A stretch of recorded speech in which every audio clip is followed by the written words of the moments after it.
Since you're watching this, you've got my message.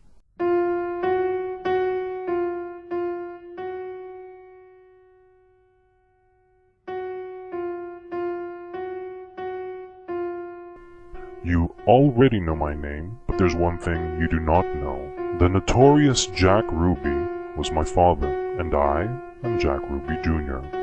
My life changed that Friday in late November 1963. My dad had taken me out for a pizza, like he always did on Fridays, and while we were going up Market Street, I noticed a lot of people. When I asked my dad, he said, "The president is in town. Do you want to see him?" he said.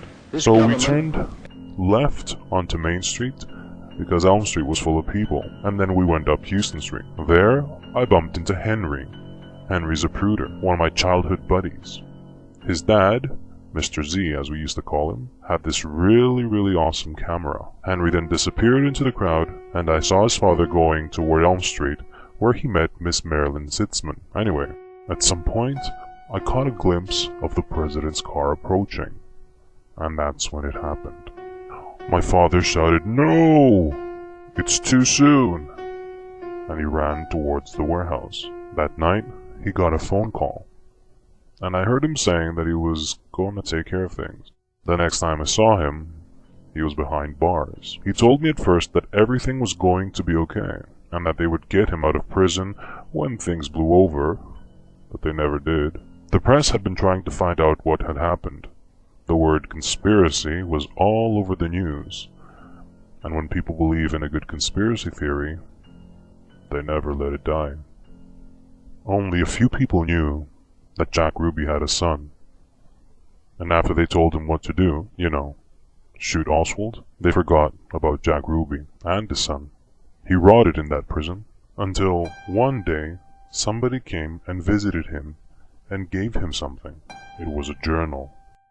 Imagine something like a diary.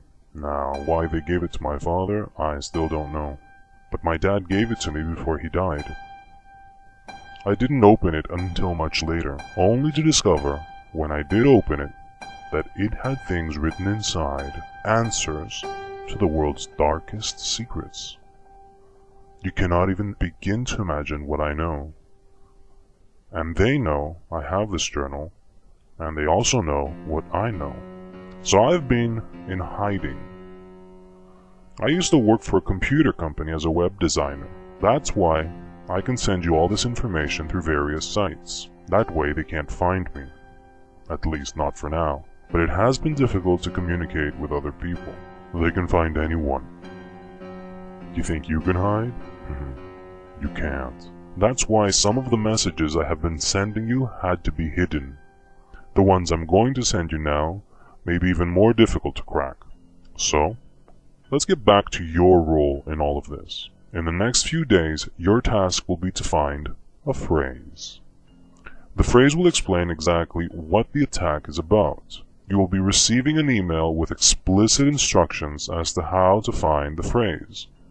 The phrase will state a name, the nature of the attack, a date, and a key phrase. Once you have found the phrase, your next task will be to find a colleague of mine and send them the phrase, thus ending your participation. But that is in phase 3.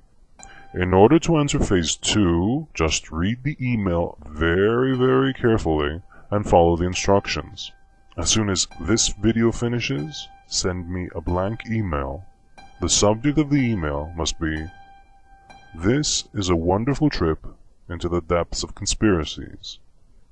I repeat, this is a wonderful trip into the depths of conspiracies.